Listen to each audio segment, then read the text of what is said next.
એ સુવ્રત મુનિ ત્રિકાલજ્ઞ હતા અને ભગવાન શ્રી હરિ એમની પૂજામાં પ્રત્યક્ષ પધારી એમની પૂજાનો સ્વીકાર કરતા.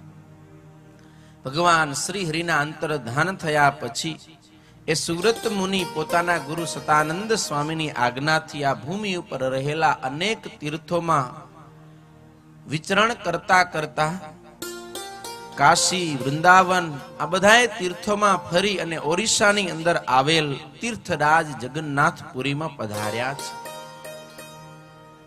એ જગન્નાથપુરીની અંદર ચક્રતીર્થ નામનું પવિત્ર સ્થળ છે, ત્યાં નિવાસ કરીને રહે છે. દરરોજ 5 વખત જગન્નાથ ભગવાનના દર્શન કરવા માટે જાય. ભગવાન શ્રી હરિની નવધા ભક્તિ કરે અને જે કોઈ મુમુક્ષુ જનો એ તીર્થયાત્રા કરતા કરતા જગન્નાથપુરી પધારે એને ધર્મ સહિત ભગવાનની ભક્તિ કરવાનો ઉપદેશ આપે છે. એમ અનેક દિવસો પસાર થતા તત્રાગતો ભુજરાજર્ષિ ગુર્જરાણામધીશ્વરઃ નામના પ્રતાપ સિંહશ્ચ ત્યક્તરાજ્યો વિરાગવાન ત્યક્તરાજ્યો વિરાગવાન. એવા સમયમાં એક દિવસ ગુજરાત રાજ્યના અનેક ગામડાઓનો રાજા પ્રતાપસિંહ, જેને સંસાર થકી વૈરાગ્ય થયો છે, એને આ સંસારની અંદર બધી જગ્યાએ સુખ શોધવાનો પ્રયાસ કર્યો, પણ કોઈ જગ્યાએ એને સુખ ન મળતા પોતે સંસાર થકી વૈરાગ્ય પામી ઘરબારને છોડી ભગવાનને પ્રત્યક્ષ મેળવવા માટે અનેક તીર્થોની અંદર વિચરણ કરતા કરતા જગન્નાથપુરીમાં આવ્યા છે. ચક્રતીર્થની અંદર નિવાસ કરી અને રહેતા હતા. એવા સમયમાં એક દિવસ એમને સુવ્રત મુનિનું મિલન થયેલું છે. એક મુક્ત અને મુમુક્ષનું અદ્ભુત મિલન છે. એકને ભગવાન મળેલા છે અને એક ભગવાનને મેળવવા ઈચ્છે છે. સુવ્રત મુનિ મુક્ત દશાને પામેલા છે. પ્રતાપસિંહ રાજા મુમુક્ષુ બની અને આજે એમને શરણે આવ્યા છે.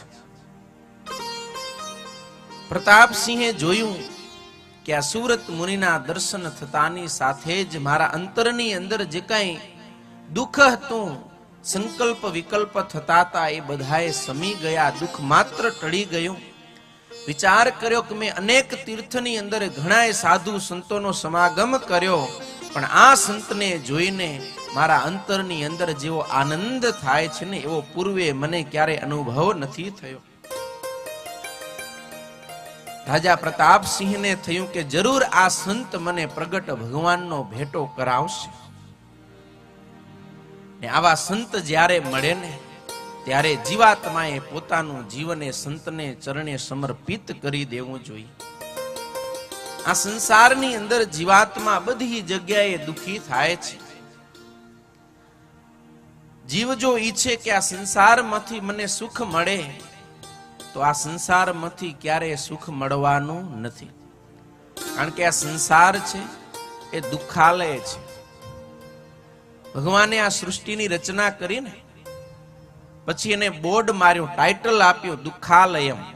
જેમ તમે ગામમાં તમારો બંગલો બનાવો પછી નામ પ્લેટ નાખો ને, અલગ અલગ નામ લખો, એમ ભગવાને આ સંસારની રચના કરી પછી નામ પ્લેટ નાખીને એમાં નામ નાખ્યું દુઃખાલયમ. અને આલય એટલે ઘર. જે જેનું આલય હોય એ વસ્તુ ત્યાં કને મળે. તમે પુસ્તકાલયમાં જાઓ તો પુસ્તક મળે, વસ્ત્રાલયમાં જાઓ તો વસ્ત્ર મળે, ભોજનાલયમાં જાઓ તો ભોજન મળે, ઔષધાલયમાં જાઓ તો ઔષધ મળે. જે જેનું આલય એ વસ્તુ ત્યાંથી મળે. એમ દુઃખાલયમાં જાઓ તો શું મળે? દુઃખ જ મળે. બધી પ્રકારના દુઃખ મળે. તમે વસ્ત્રાલયમાં જાઓ કપડાની દુકાને તો બધી વેરાયટીના કપડા મળે. ભોજનાલયમાં જાઓ તો બધી પ્રકારના ભોજન મળે. પણ તમે ભોજનાલયમાં જઈ અને કહો કે સરસ મજાની એક પેન્ટ શર્ટની જોડી આવા દો તો આવા દે? અને કપડાની દુકાને જઈને તમે ગુજરાતી થાળીનો ઓર્ડર કરો તો એ ખાવાનું આપી શકે નહીં. જે જેનું આલય એ વસ્તુ ત્યાંથી મળે. એમ આ દુઃખાલય છે ને, તો દુઃખ બધી પ્રકારના મળે પણ સુખ ક્યાંયથી મળે નહીં.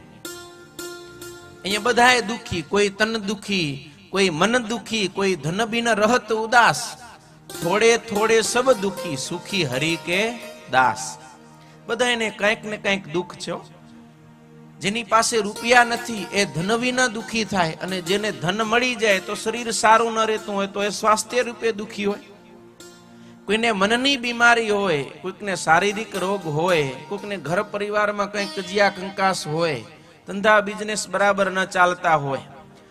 માણસ આ સંસારની અંદર સુખ ભોગવવાનો, સુખ મેળવવાનો પ્રયત્ન કરે, પણ જ્યાં સુખ છે જ નહીં ત્યાં કોઈ રીતે સુખ મળવાનું નથી.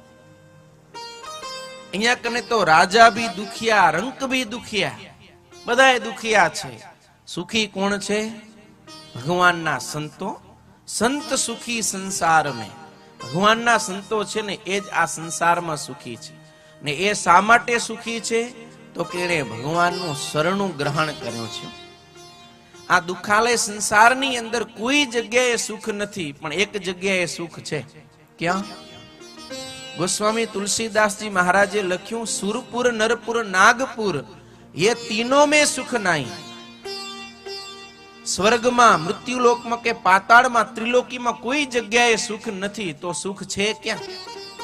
કાં સુખ હરિ કે ચરણ में અને કાં સંતન કે માહી. કાં તમે ભગવાન શ્રી હરિનું શરણું સ્વીકારો, કાં સંતનો સમાગમ કરો, તો જ આ દુઃખાલય સંસારમાં પણ સુખ મળશે. પણ ભગવાનના ચરણના આશ્રય સિવાય જીવાત્માને કોઈ જગ્યાએ સુખ મળતું નથી. ને આ સંસારની અંદર આપણને જ્યારે જ્યારે કઈ નાનું મોટું દુઃખ આવે ને, ત્યારે આવા સંતોને ચરણે આવી એના ચરણ પકડી લેશો ને, તો સંતો ચોક્કસ આપણને સુખી કરશે.